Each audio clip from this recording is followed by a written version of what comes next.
आमचं संपूर्ण परिवार आज या ठिकाणी रस्त्यावर आलेलं आहे। माझं पोलीस प्रशासनाला आणि राज्यातील गृह खात्याला विनंती आहे, तातडीनं कठोर आणि कडक कारवाई यांच्यावरती करण्यात व्हावी आणि याच्यानंतर महाराष्ट्रामध्ये या बिल्डरशाहीच्यासाठी एक महाराष्ट्रात कडक कायदा आणा।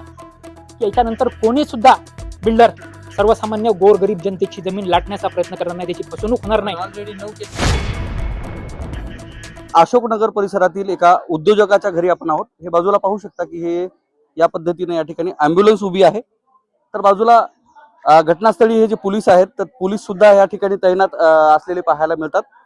पोलीस पथकासह या उद्योगपतीच्या घरी या ठिकाणी एका वृद्धाची जे डेड बॉडी आहे ती या ठिकाणी या उद्योजकाच्या घरी आणून ठेवण्यात आलेली आहे। नेमका काय प्रकार आहे हा जाणून घेण्यासंदर्भात आपण या घटनास्थळी आलेले आहोत। नेमकं काय प्रकार आहे हा जाणून घेण्याचा प्रथमदर्शनी आपण प्रयत्न करणार आहोत। एकूण या कुटुंबातील जे सदस्य आहेत हे या ठिकाणी आहेत।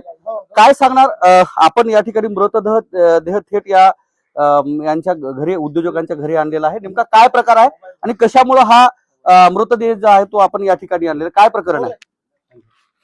जुलै 2022 मध्ये फरांदे डेव्हलपर्सचे संचालक कौस्तुभ जगन्नाथराव फरांदे यांनी माझे वडील सदानंद प्रभाजी सावंत व माझे काका डॉक्टर पंडित प्रभाजी सावंत यांच्यासोबत अशोकनगर घर नंबर प्लॉट नंबर 85 या ठिकाणी एक विकास करारनामा केला। विकास करारनामा केल्यानंतर जुलैमध्ये विकास करारनामा झाला। आम्हाला खोटं सांगण्यात येत होतं की परवानगीला टाकलं, असं केलं तसं केलं। त्याच्यानंतर ते आम्हाला दर महिन्याला 10,000 रुपये किराया देत होते। आमच्या घराचा किराया ठिकाणी चालू होता, किराया देत होते चेकद्वारे, पूर्णतः चेकद्वारे हे आहे।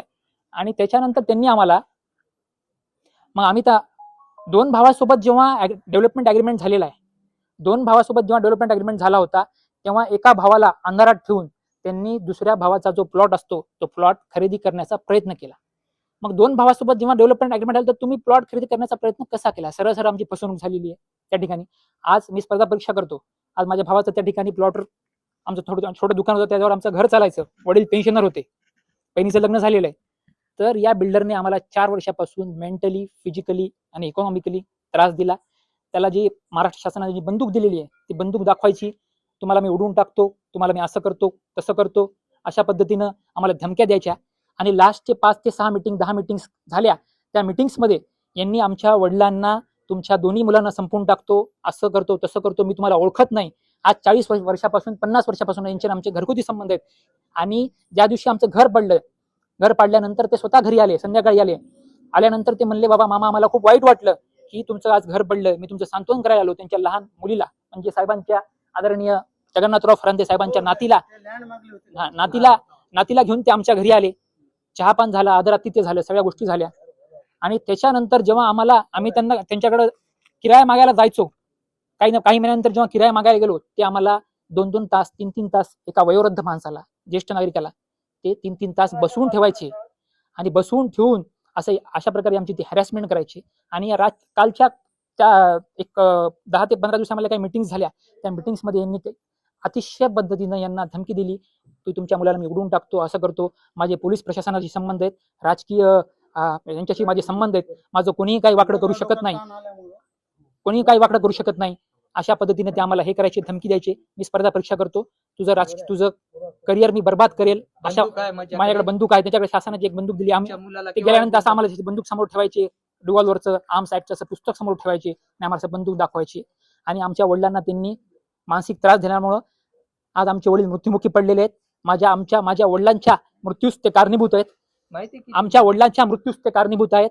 आणि माझं पोलीस प्रशासनाला विनंती आहे आणि या महाराष्ट्रातील राज्याचे देवेंद्र फडणवीस जी मुख्यमंत्री साहेब आहेत, तुमच्या राज्यामध्ये अशा पद्धतीनं ही बिल्डरशाही, साम दाम दंड भेद असं वापरून जे गोरगरीब सामान्य जनतेवर दडपशाही करते आणि अशा पद्धतीने मृत्यू होत असतील तर या राज्यामध्ये चाललंय तरी काय, असा माझा सवाल आहे। माननीय आपल्या संबंधित जी तुमची जागा होती ही किती स्क्वेअर फुटावरची जागा होती, नेमकी कोणत्या ठिकाणी होती आणि या संदर्भात तुमचा कोणता करार यांच्याशी झालेला होता जेणेकरून त्यांनी पाळला नाही असा आपण आरोप करत आहे आणि थेट तुमच्या वडिलांची डेड बॉडी आहे त्यांच्या घरी आणलेली आहे?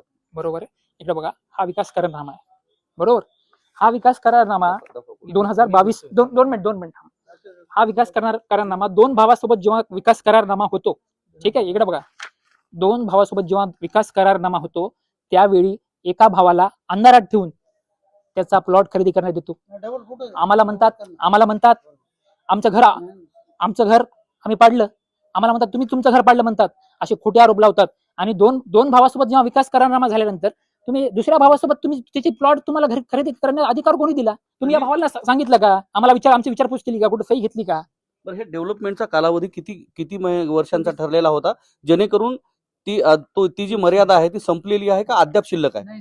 संपलेली आहे. संपलेल्यानंतर आम्ही जेव्हा त्यांना किराया मागायला चालू केला, त्यांनी किराया दिला, पण त्याच्यानंतर त्यांच्या मनामध्ये काळबैर आलं, बाबा हे आता गोरगरीब आहे, काही हे नाही, त्या मुलगा स्पर्धा परीक्षा करतोय, जर मला म्हणायचे तुझं राजकीय तुझं अभ्यासाचं करिअर संपवतो, याचं दुकान तुला मी तुझ्यावर खोटे गुन्हे दाखल करतो, असं मी म्हणून हे करायचे.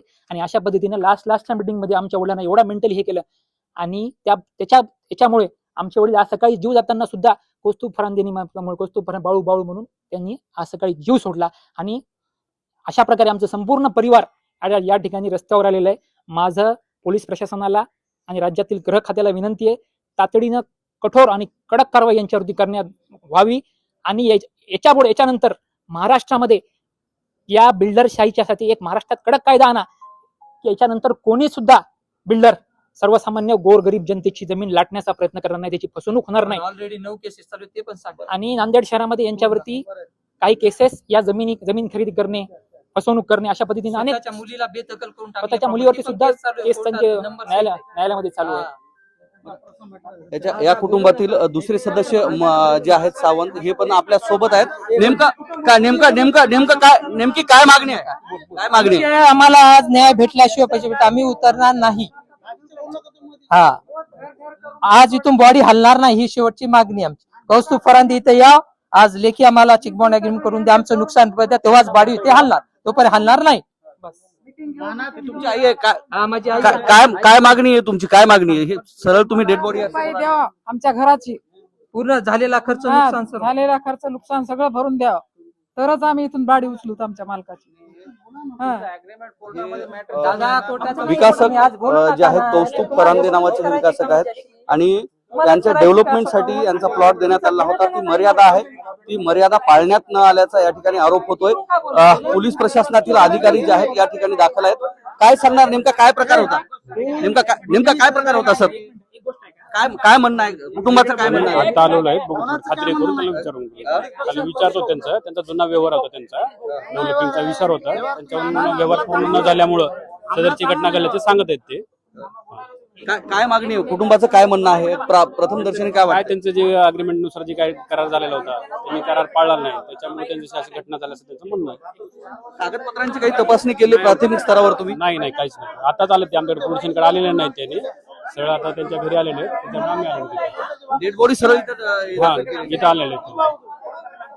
आपण नांदेड शहरातील अशोकनगर परिसरात आहोत, आणि हे कौस्तुभ फरांदे नावाचे जे बिल्डर आहेत, या बिल्डरांनी जे दिलेली मर्यादा आहे विकासकानं ती पाळली नाही. त्यानंतर संबंधित कुटुंबातील सावंत कुटुंबातील जे ज्येष्ठ नागरिक आहेत त्यांचा दुर्दैवी मृत्यू झाला, आणि त्यानंतर या विकासकानं फसवल्याचा आरोप करत त्यांच्या कुटुंबियांनी थेट या बिल्डरच्या घरी हा त्यांचा मृतदेह जो आहे या ठिकाणी ठेवण्यात आलेला आहे. दरम्यान जोपर्यंत आम्हाला देण्यात आलेलं जे आश्वासन आहे ते पाळण्यात येणार नाही, आणि संबंधित जे काही विकासक आहेत त्याच्यावर फौजदारी गुन्हा दाखल होणार नाही, तोपर्यंत मृतदेह या जागेवरून हलवणार नसल्याचं नातेवाईकाकडून सांगण्यात येते. पोलीस प्रशासन या ठिकाणी दाखल झाले, मात्र अद्याप तरी याच्यावर काही तोडगा निघाला नाही. अद्याप कोणताही फौजदारी स्वरूपाचा गुन्हा जो आहे अद्याप दाखल झालेला नाही.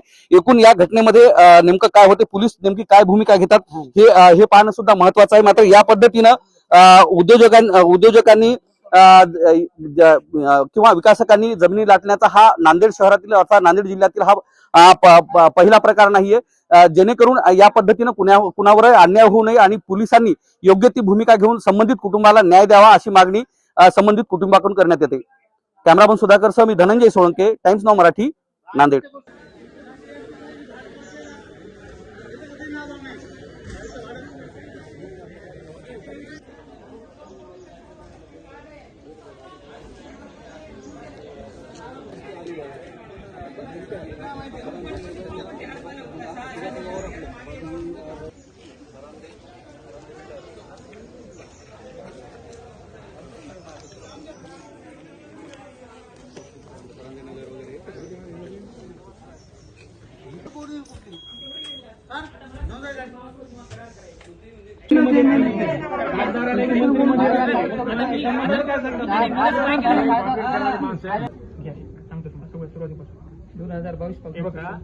जुलै 2022 मध्ये